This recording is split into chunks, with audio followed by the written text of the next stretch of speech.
Chapter 9, in which the Red Sea and the Indian Ocean prove propitious to the designs of Phileas Fogg. The distance between Suez and Aden is precisely 1,310 miles, and the regulations of the company allow the steamers 138 hours in which to traverse it. The Mongolia, thanks to the vigorous exertions of the engineer, seemed likely, so rapid was her speed, to reach her destination considerably within that time.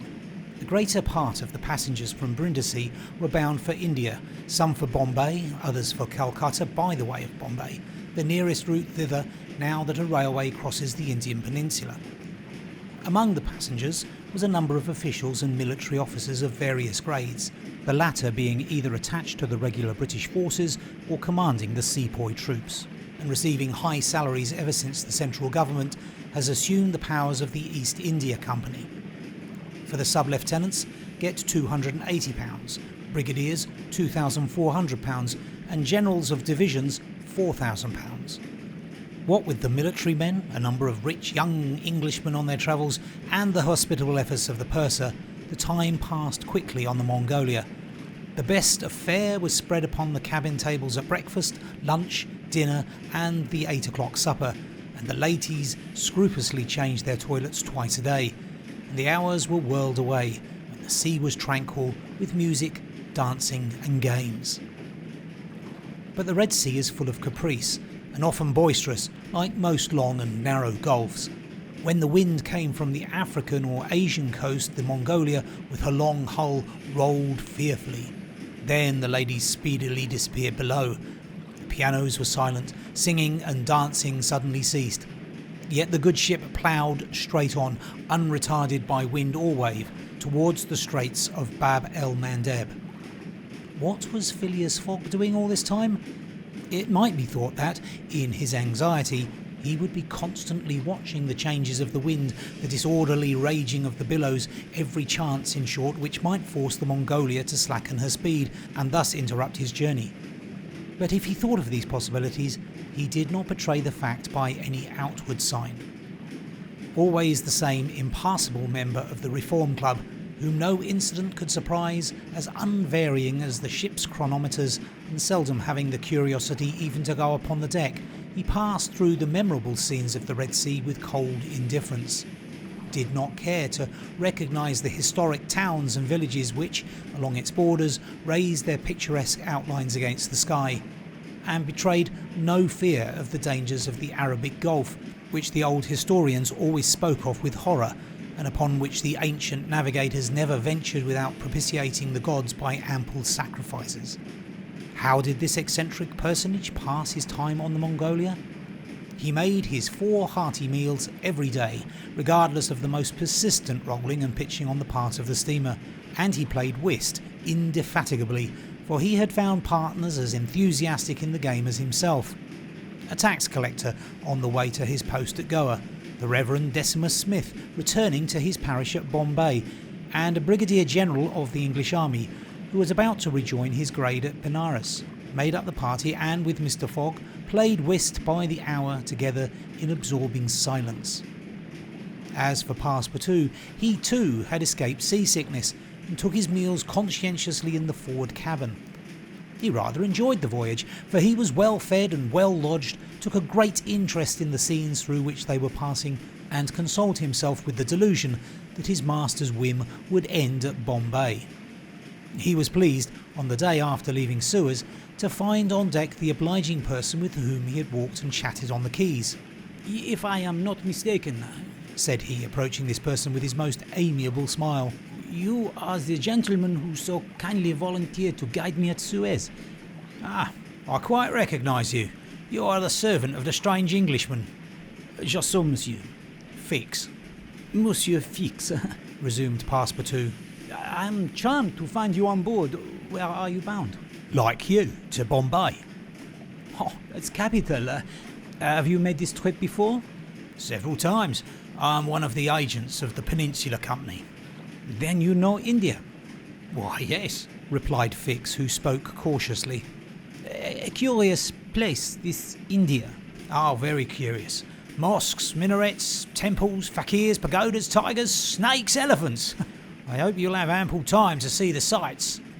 I hope so, Monsieur Fix. You see, a man of sound sense ought not to spend his life jumping from a steamer upon a railway train and from a railway train upon a steamer again, pretending to make the tour of the world in 80 days. No, all these gymnastics, you may be sure, will cease at Bombay. And Mr. Fogg is getting on well? Asked Fix in the most natural tone in the world. Quite well, and I too. I eat like a famished ogre eats the sea air. But I never see your master on deck. Never. He hasn't the least curiosity. Do you know, Mr. Passepartout, that this pretended tour in 80 days may conceal some secret errand, perhaps a diplomatic mission? Faith, Monsieur Fix, I assure you I know nothing about it, nor would I give half a crown to find out. After this meeting, Passepartout and Fix got into the habit of chatting together, the latter making it a point to gain the worthy man's confidence. He frequently offered him a glass of whisky or pale ale in the steamer barroom, which Passepartout never failed to accept with graceful alacrity, mentally pronouncing Fix the best of good fellows. Meanwhile, the Mongolia was pushing forward rapidly. On the 13th, Mocha, surrounded by its ruined walls whereon date trees were growing, was sighted, and on the mountains beyond were espied vast coffee fields.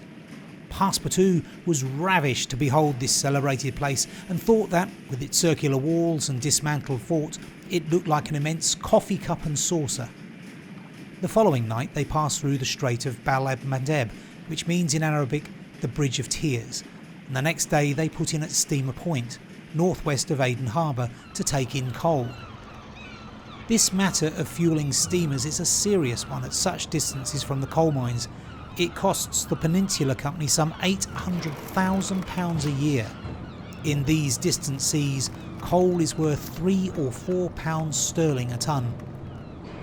The Mongolia had still 1,650 miles to traverse before reaching Bombay and was obliged to remain 4 hours at Steamer Point to coal up.